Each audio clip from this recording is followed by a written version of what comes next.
Allô! Aujourd'hui, je m'en viens de parler d'un processus super intéressant, super puissant pour sortir du mode réactif. Le mode réactif, c'est quoi? C'est quand on est déclenché, par exemple, par une situation, quelqu'un a dit, a fait quelque chose et il y a des émotions qui viennent en nous. De la colère, de la déception, de la tristesse. Il y a quelque chose qui est vivant là, pour nous puis qui est dérangé. Hein?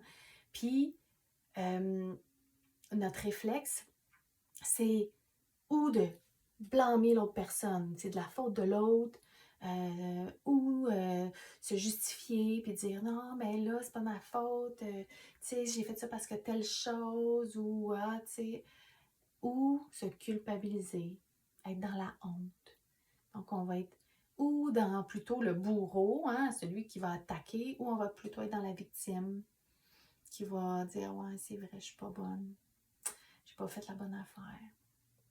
Ça, on est dans le mode réactif, on réagit.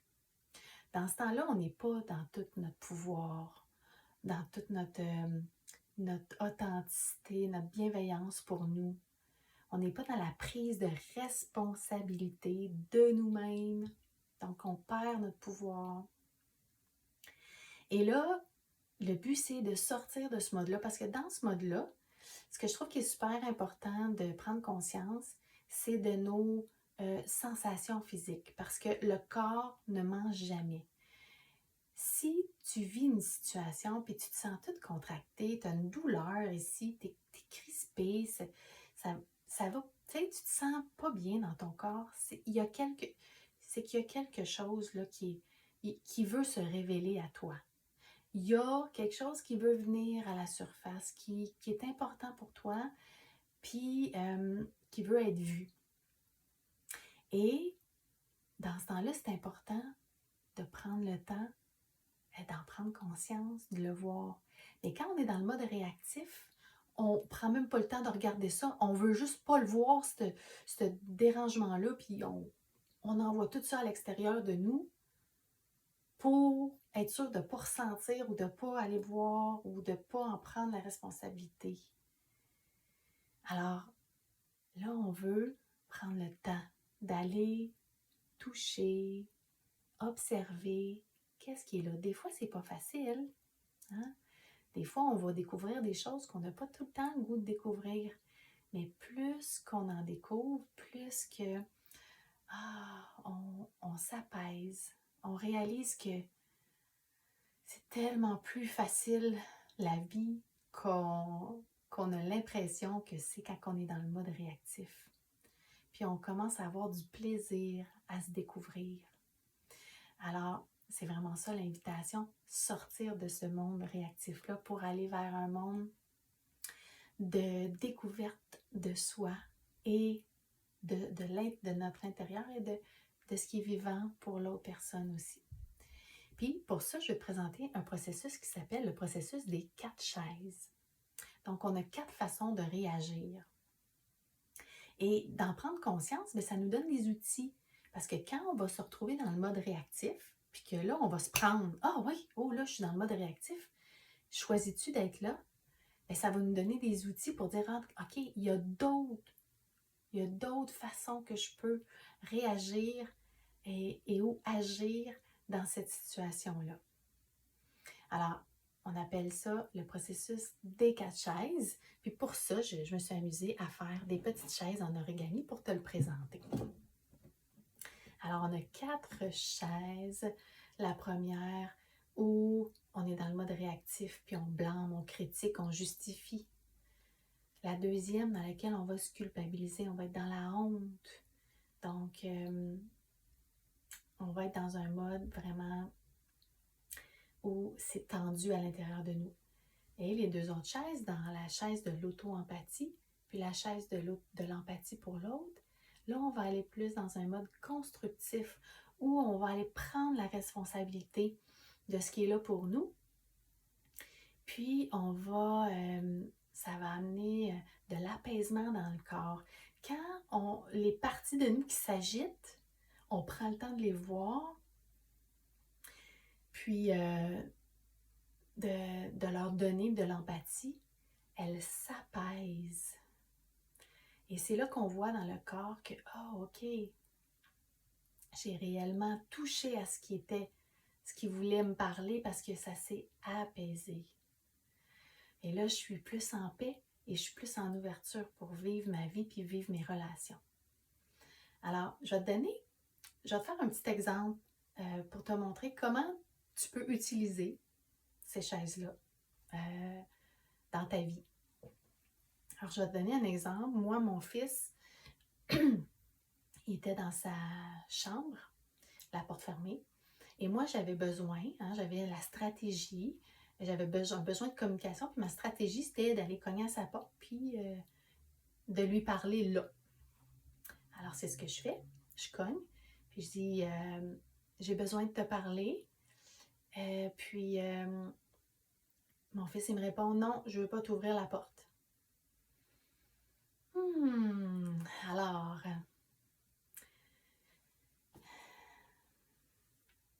si je suis sur cette chaise-là, comment je réagis? Je suis dans le mode réactif.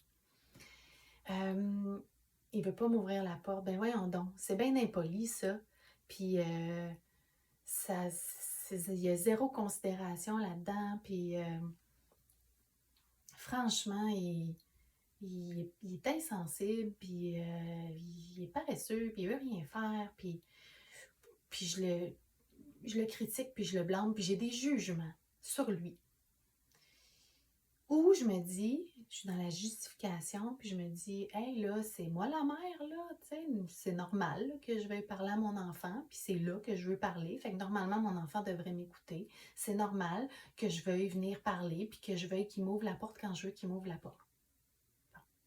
Fait que là, quand je suis là-dedans, là, tu vois-tu, juste déjà mon énergie, je suis dérangée, là, tu sais, c'est pas, ça marche pas comme je veux, puis ça brasse en dedans. Je peux aussi réagir dans la chaise de la culpabilité, puis me dire, Caroline, je suis bien pas bonne, je suis même pas capable d'avoir la collaboration de mon fils, il veut même pas me parler. Hey, je dois vraiment pas être une bonne personne ou une bonne mère pour même pas être capable de demander à parler à mon fils, puis qu'il accepte. Puis je peux me flageller, puis me dénigrer. Puis là-dedans, tu vois, mon énergie est basse. Il n'y a pas beaucoup de vie là-dedans, tu sais. Et je peux choisir d'aller dans la chaise de l'auto-empathie, puis observer. OK, moi, ma stratégie, c'était de parler à mon fils.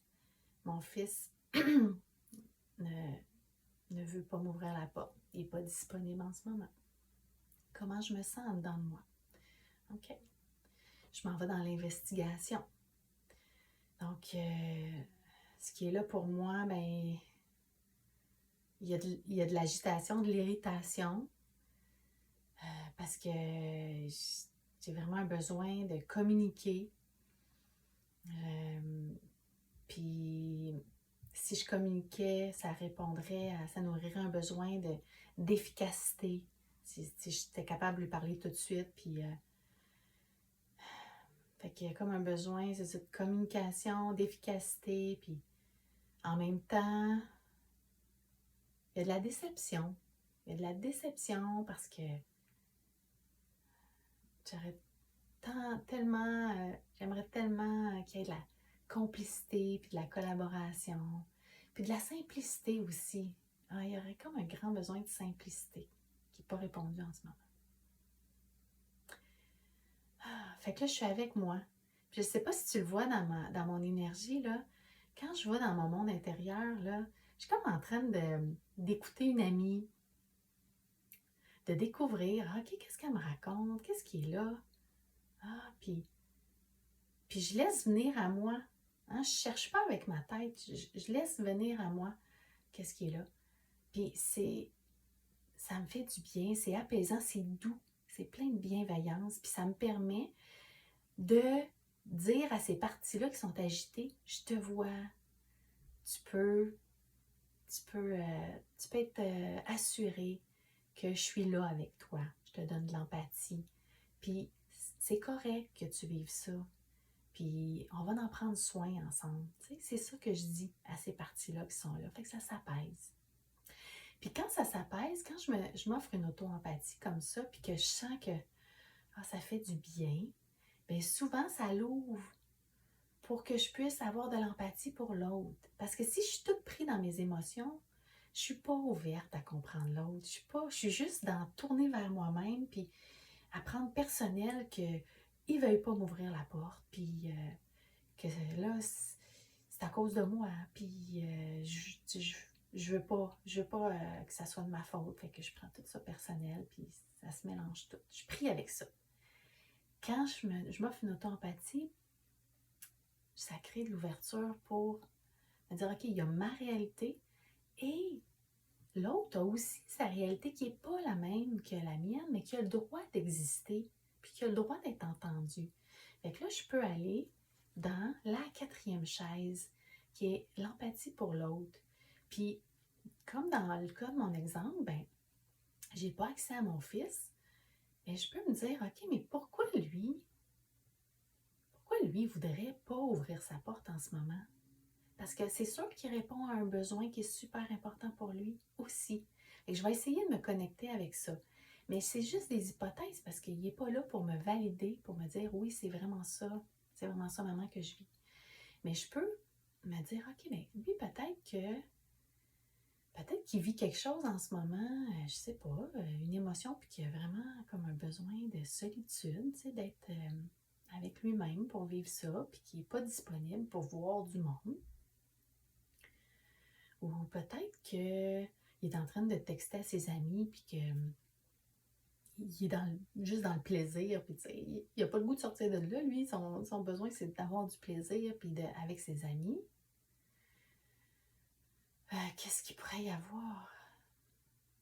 Et peut-être que quand j'arrive dans sa chambre pour y parler, tu sais, c'est un peu envahissant pour lui. Peut-être sa chambre, c'est comme son espace, puis il a besoin de cet espace-là sécuritaire pour être avec lui-même, puis que quand j'arrive dans sa chambre, c'est envahissant pour lui, fait qu'il a comme un besoin de protection de son espace.